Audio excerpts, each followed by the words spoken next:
বড্ড টানাটানি, আগের কাজটা তো আগে করি।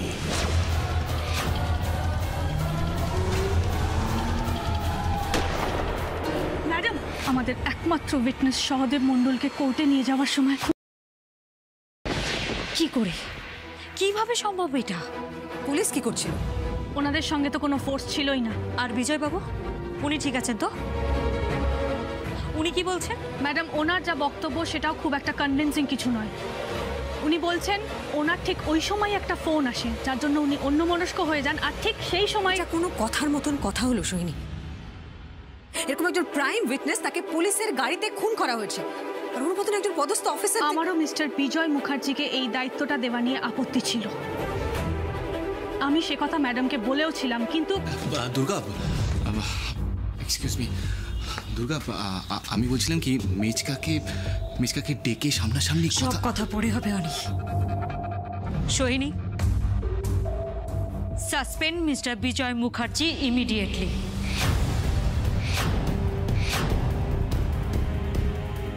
সোহিনী, যত তাড়াতাড়ি সম্ভব এই শুটারদের খুঁজে বার করার ব্যবস্থা করুন, কারণ বেশি দেরি হলে এদেরও সরিয়ে দেওয়া হতে পারে। Okay madam.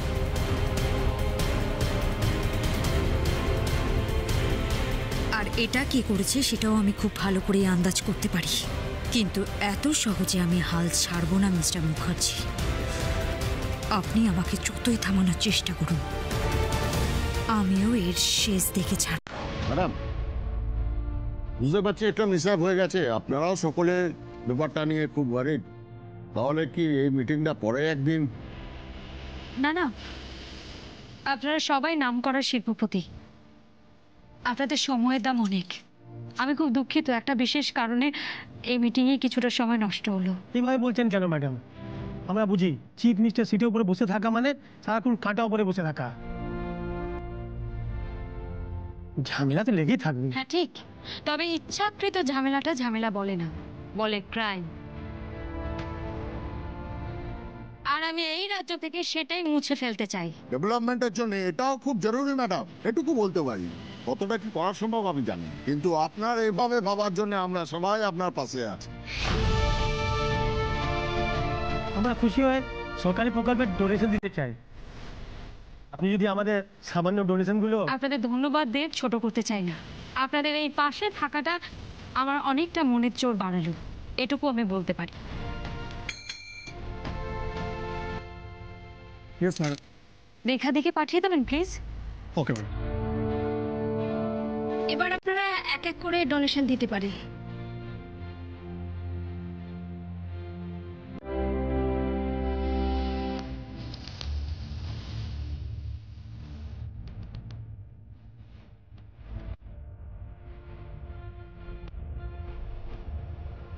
আপনারা তো বেশিরভাগই ক্যাশ দিচ্ছেন, এতগুলো টাকা চেক দিতে পারতেন। চেকের বহুত প্রবলেম আছে ম্যাডাম, ডেট বসাও, নাম বসাও, সই করো, তারপর একটু এদিক ওদিক হলে টেনশন। তার থেকে ক্যাশে যে নিল সেও টেনশন ফ্রি, যে দিল সেও টেনশন ফ্রি। ও ঘুমতে হবে না ম্যাডাম, সব লোক ঠিক আছে, কোনো প্রবলেম নেই। আমাকে দেখেছো দুর্গা? হ্যাঁ, রেখে দিয়ে এসো।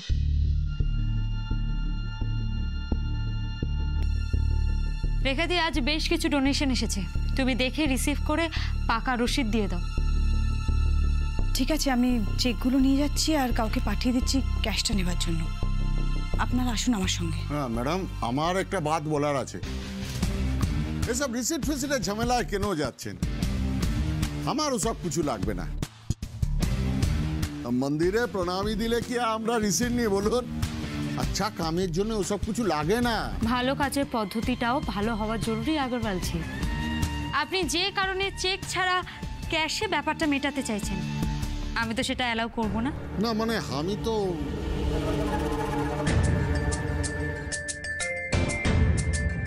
আমি জানি এটা অনেকেরই আপনাদের অভ্যেস হয়ে গেছে, কিন্তু দেখুন 2-3 জন কিন্তু চেকেও দিলেন ডোনেশনটা।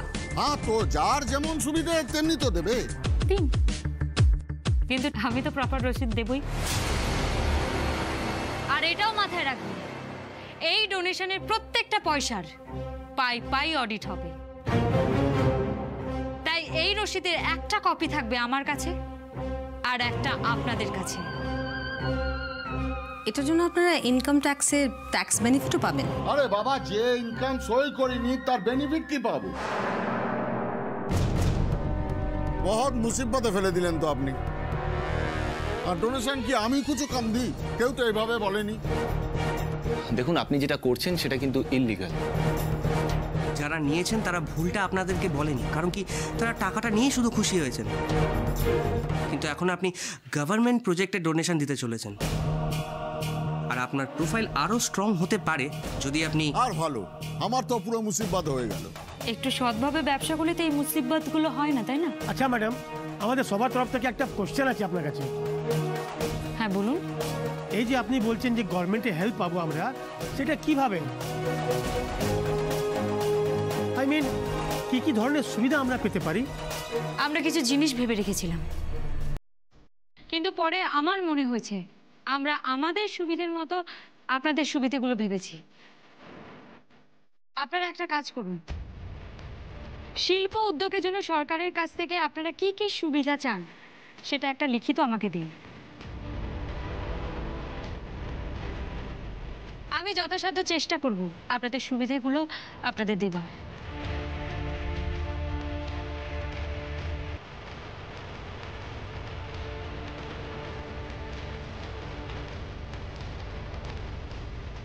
দুর্গা, আমার সাথে কিছু ইন্ডাস্ট্রিয়ালিস্টের যোগাযোগ হয়েছে। তারা এই ডোনেশনের ব্যাপারে তোমার সাথে দেখা করতে চায়। কাল কি তোমার সময় হবে? জয়শ্রী, হ্যাঁ বল। কাল আমার কাজের চাপ কীরকম? কাল 2টোর পর সময় হতে পারে। অনেক, তুমি ওনাদের বলে দাও 2টোর পর আসতে। আসবো দুর্গা? হ্যাঁ এসো রেখা দে। তুমি ক্যাশ করে দিলে। দুর্গা, আমি স্ট্যাম্প মেরে রিসিভ করে ওনাদের একটা করে কপি দিয়ে দিয়েছি, আর কাউন্টার পার্টটা তোমার জন্য নিয়ে এসেছি, তুমি দেখে নিও। তুমি ওই ক্যাবিনেটে রেখে দাও, আমি পরে দেখে নেবো। আচ্ছা দুর্গা, এতগুলো খারাপ খবরের মধ্যে একটা ভালো খবর আছে। আদালত ওই 10 লক্ষ অ্যাকাউন্ট ইমিডিয়েটলি ফ্রিজ করবার অর্ডার দিয়েছে। ইয়েস, এটাই ভালো খবর। মিস্টার অভিরূপ মুখার্জির অন্ধকার সাম্রাজ্যে আর একটা বড় আঘাত হলো। প্রেম, হ্যাঁ বলো দুর্গা। আজ সন্ধ্যে থেকে এই খবরটা আজ প্রত্যেকটা চ্যানেলে ব্রেকিং নিউজ হিসেবে যেন যায়, আর কাল সকালে প্রত্যেকটা নিউজ পেপারে এটা বড় বড় করে হেডলাইন হবে। হয়ে যাবে দুর্গা, ডোন্ট ওয়ারি।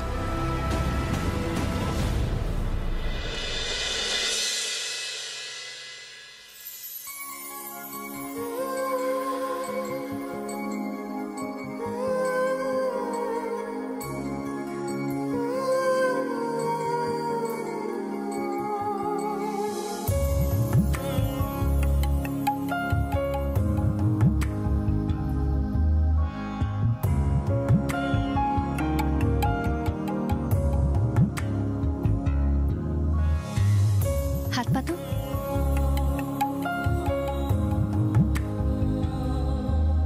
আচ্ছা মুখ খোলো দেখি। কি হলো? তোমায় হাঁ করতে বলছি তো। হ্যাঁ হ্যাঁ।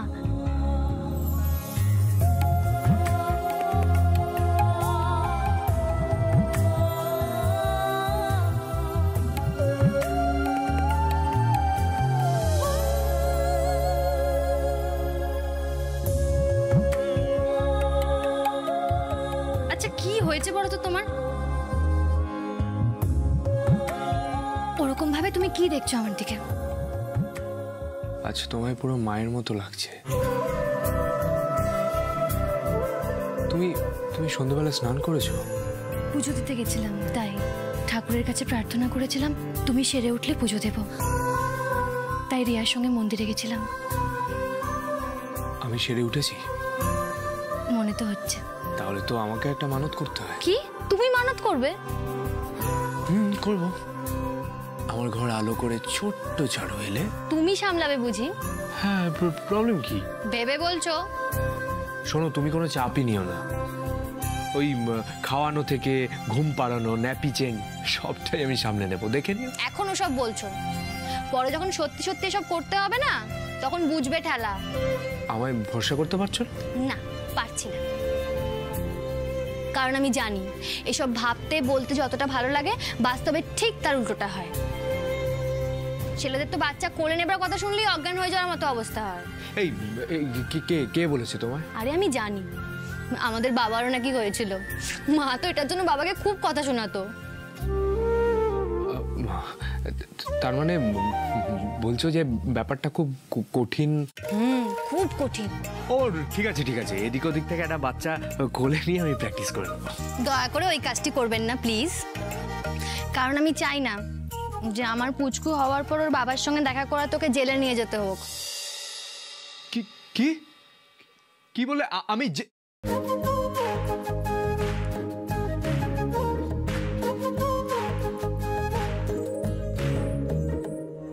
দাদা দাদা সর্বনাশ হয়ে গেছে। কার? তোমার? না না, টিভিতে দেখাচ্ছে ব্রেকিং নিউজ। কি আগুন লেগেছে? অ্যাক্সিডেন্ট হয়েছে? না না, ওই বিপিএল বলে সব। হ্যাঁ, ওই হারাবাদে মানুষগুলো কি ওরা আন্দোলন করছে? না দাদা, ওরকম 10 লক্ষ লোকের ব্যাংক অ্যাকাউন্ট ফ্রিজ করে দিয়েছে। খবরে আরো বলেছে যে ওদের ব্যাংক অ্যাকাউন্ট নাকি আপনি অপারেট করতেন। দাদা, ভুয়ো খবর তাই না? হ্যাঁ বলুন, সত্যি তো ওই গরিব লোকগুলোর অ্যাকাউন্ট আপনি কেন অপারেট করতে যাবেন? সাবাস দুর্গা, তোমার প্রশংসা করতেই হচ্ছে। এরকম একটা চাল আমি আশাই করিনি। সহদেব মণ্ডলের খুনের বদলা তুমি এইভাবে এত তাড়াতাড়ি নেবে সেটা তুমি আমার একটা বড়ে খেয়েছো, আর আমি টার্গেট করে আছি তোমার গজ, ঘোড়া, নৌক, রাজা, মন্ত্রী সবকিছুকে। আমার হাত থেকে তাদের কি করে বাঁচাবে? দাদা আমি জানি আপনি শকড, কিন্তু এভাবে চুপ করে থাকলে দুর্গা কিন্তু আরো পেছনে লাগবে আপনার। দুর্গা যা করতে হয় করুক, আর আমি ওর খবরের হেডলাইন হওয়ার ব্যাপারটা পাকা করি।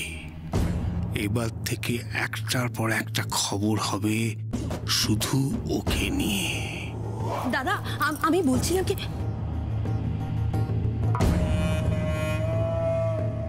গো, কি হয়েছে? হ্যাঁ চুপ করে থেকো না, কিছু বলো, কি হয়েছে? বলার মতো মুখ আমার নেই বেলা।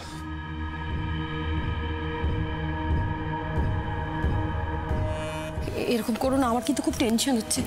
যা হয়েছে আমাকে বলো, আমাকে সবটা খুলে বলো। হ্যাঁ আমাকে আবার সাসপেন্ড করা হয়েছে। একটা ব্যাপার আমি কিছুতেই। কেন? কি করেছো তুমি? দুর্গা আমাকে একটা দায়িত্ব দিয়েছিল, আমি সেটাই কারণ? হ্যাঁ কারণটা আরো অনেক বড়। আমার হেফাজতে থাকা একটা সাক্ষী খুন হয়েছে। সেটা কি তোমার দোষে? আমার কিছু গাফিলতি ছিল বলেই তো দুর্গা আমাকে সাসপেন্ড করেছে। আসলে আমার আরো অ্যালার্ট থাকা উচিত ছিল। ঠিক তখনই দাদার ফোনটা এলো, আমি অন্যমনস্ক হয়ে গেলাম। মানে তুমি বলতে চাইছো আমি ফোন না করলে এরকমটা হতো না? ঠিক আছে, সবাই আমাকে দোষ দেয়, তুমিও দোষ দিচ্ছ, ঠিক আছে, কিন্তু বিজয় আমি তো আর জেনে বুঝে তোমাকে ওই সময় ফোন করিনি। ঠিক আছে, আমার দিকে আঙুল তুলে তুমি যদি আসল অন্যায়টা ভুলে থাকতে পারো, ঠিক আছে, আমি আর কি করব? আসল অন্যায় মানে? বিজয়, তোমার হেফাজতে থাকা একজন সাক্ষী খুন হয়েছে বলে তোমাকে সাসপেন্ড করা হয়েছে, কিন্তু ওই সহদেব যখন সোহিনীর হেফাজতে থাকা 3 জন সাক্ষীকে খুন করেছিল তখন কিন্তু দুর্গা সোহিনীকে সাসপেন্ড করেনি।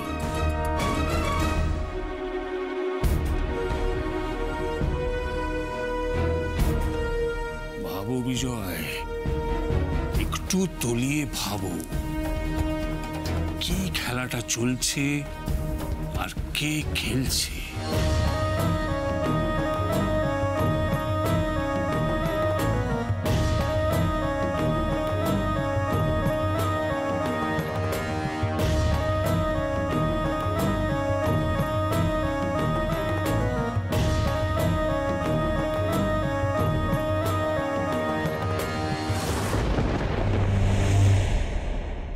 আসবো দুর্গা?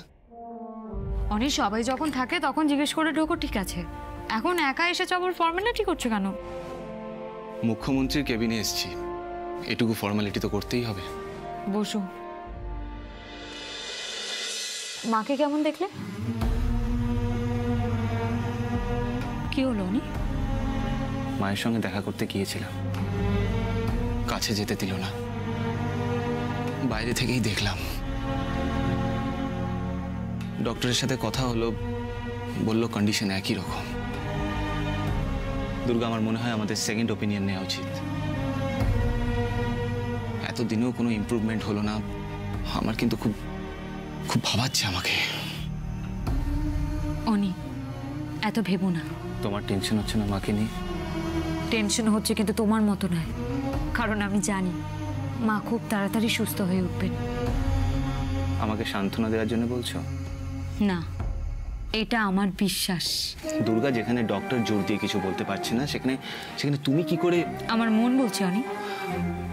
সেই তোমার সিক্স সেন্স। ধরে নাও তাই। বেশ, নিলাম। দুর্গা, তোমার এই সিক্স সেন্স সত্যি খুব কাজের। গতকাল সকালে তুমি একটা বড় বিপদের আন্দাজ করেছিলে, আর রাতেই সেটা হলো। আর সেটা একটা নয়, দুটো। দাদা ভাইয়ের ওপর অ্যাটাক আর মায়ের। যাই হোক, দাদা ভাই বেঁচে গেছে। এখন মা যত তাড়াতাড়ি সুস্থ হয়ে উঠবে ততই আমি নিশ্চিন্ত হব। নিশ্চিন্ত? কেন? দুর্গা, বিপদগুলো সব কেটে যাচ্ছে তাই। এগুলো কিছুই না অনেক। আসল বিপদটা এখনো আসেনি। মানে? হ্যাঁ অনেক, বিপদ আসতে চলেছে। অনেক বড় বিপদ, আমি টের পাচ্ছি।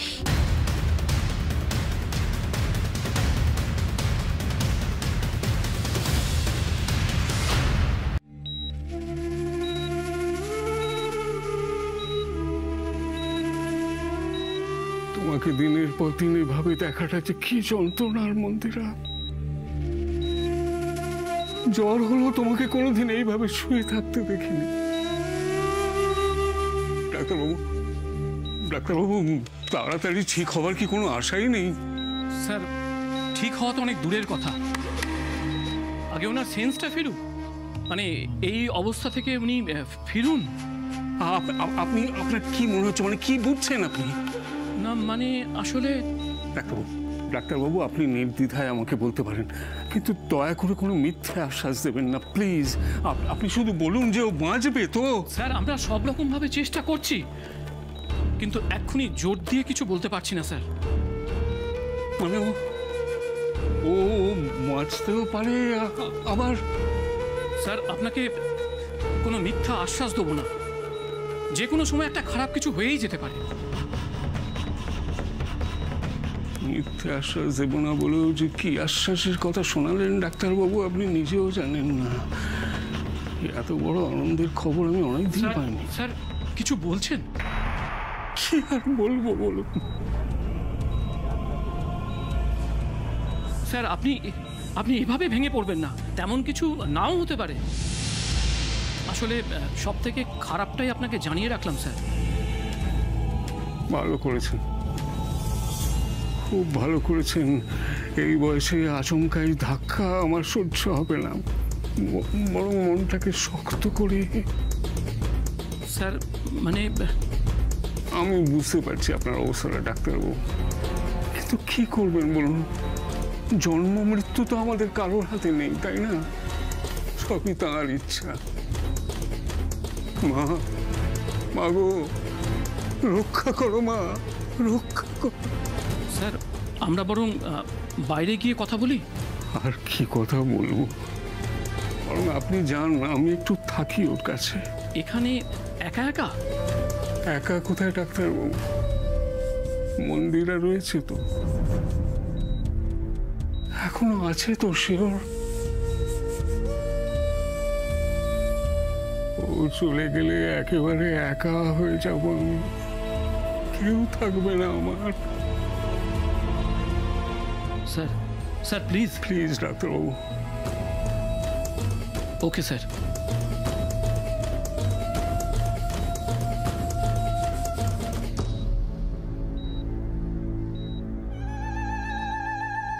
বড্ড কষ্ট, বড় যন্ত্রণা তোমার, তবে তুমি কিছুই টের পাচ্ছ না। কিন্তু আমার বিরুদ্ধে গিয়ে যে অধর্ম তুমি করেছ, যে পাপ করেছ, সেটা যে তোমার জীবন দিয়ে চোকাতে হবে মন্দিরাহা। ডাক্তারবাবু বলে গেলেন যে কোনো সময় যা কিছু ঘটে যেতে পারে। এই ঘটে গেল।